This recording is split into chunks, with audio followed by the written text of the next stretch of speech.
परमात्मा ने जो भक्ति करनी है तो भगत की तरह रहना पड़ेगा, बुराइयों से भी बचना होगा और एक बहुत ही साधु भाव में रहना पड़ेगा, किसी की आत्मा नहीं दुखावे।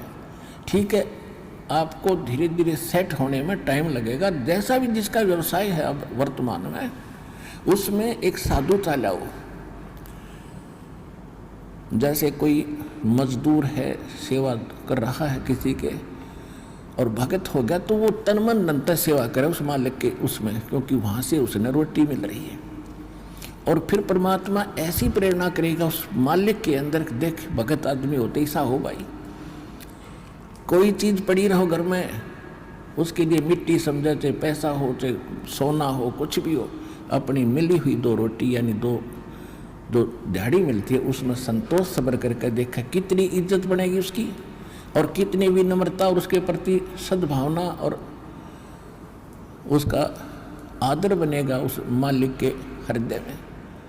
इसी प्रकार अगर आप मालिक हैं, भगत हैं, आपके यहाँ कोई सेवादार सेवा करता है, उनको अपने बच्चों की तरह समझाए, उनको भगवान के बच्चे समझाए।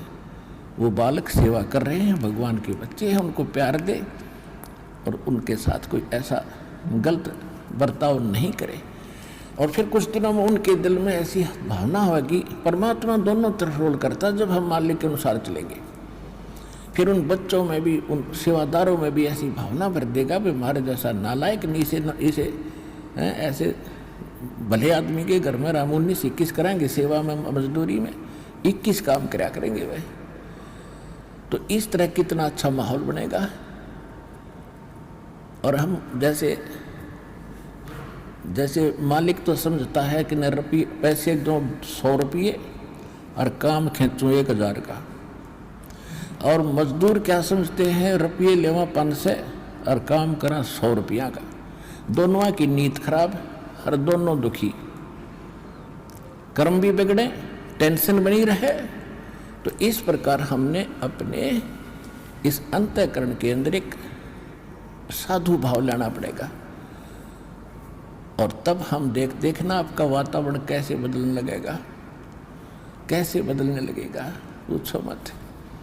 तो तब हम यहाँ भी सुखी होंगे, आपको चिंता नहीं रहेगी कि वहाँ सेवादार सेवा कर रहे हैं वो अपने तन मन धन से सेवा करेंगे भगवान से डर के, वो भगवान से डरने वाले हो जाएंगे, फिर बातें खत्म हो जाएगी। अब तो आग लगी पड़ी है, रिश्वत ले ले, यूँ ले लूँ, फलान करूँ, जब करूँगा तेरा काम धर दे 500 रुपये, और उधर से 500 ले लिए, डॉक्टर के जाकर 1000 लग गए, वो 500 भी गए, 500 अपनी तनख्वाह में तो गए। अरे वो पाप कर्म जो कह दो धरे के धराए रहेंगे, फिर गधा बन कर पूरे करेगा जिससे रिश्वत ली है। तो इसी विघ्न में पैर दो मत, ये भगवान बताना चाहते हैं।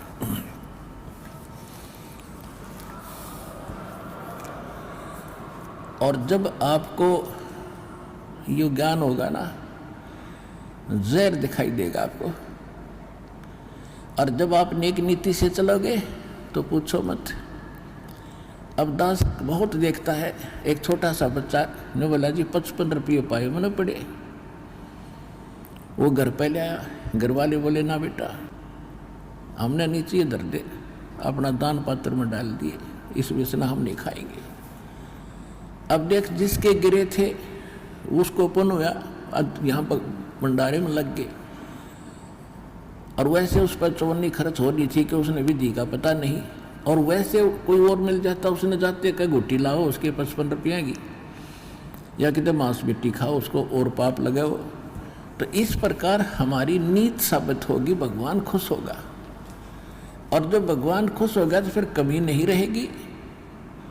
हमने परमात्मा को प्रसन्न करना है, और परमात्मा प्रसन्न होगा तो फिर कमी किस चीज की, फिर तो क्या बताते हैं परमात्मा,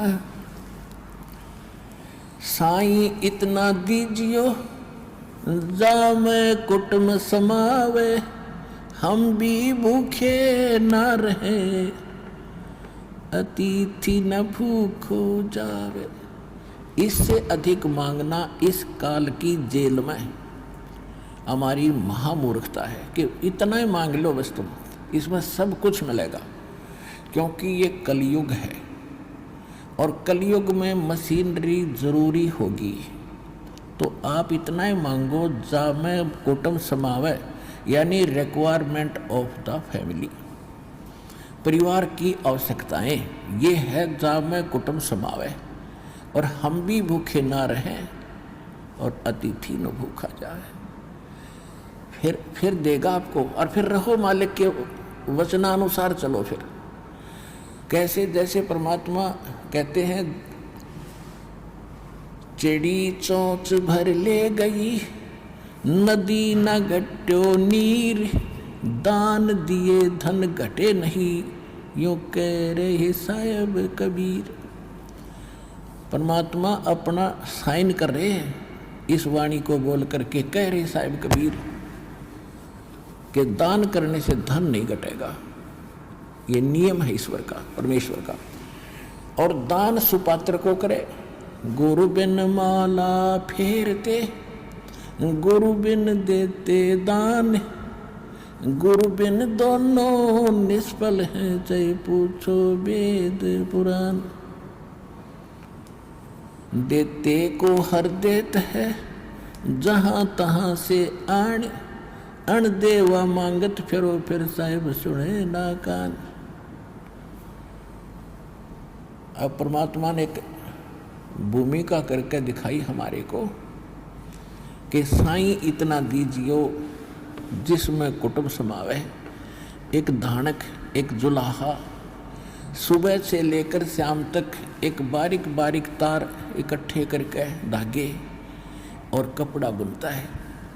एक दिन में मुश्किल से भी 5 फुट 10 फुट बना पाता है, 5 फुट 4 फुट, और बहुत लंबा सैकड़ों फुट का तार वो थान बनाना पड़ता है, ताना बनाते थे।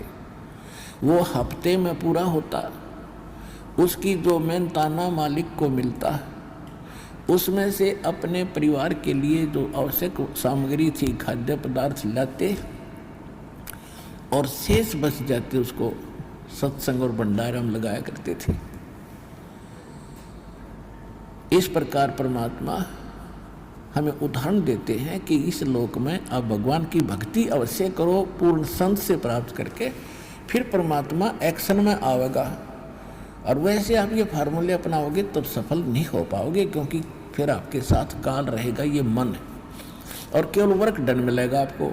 यहाँ वर्क से भी अलग मिलेगा आपको, किस्मत से भी न्यारा देगा परमात्मा, क्योंकि हम परमात्मा से कुछ और मांग ही नहीं रहे, इतना ही मांगते कि हमारी भक्ति बनी रहे और हमें कोई आवश्यक वस्तु का अभाव ना हो, बस इतना।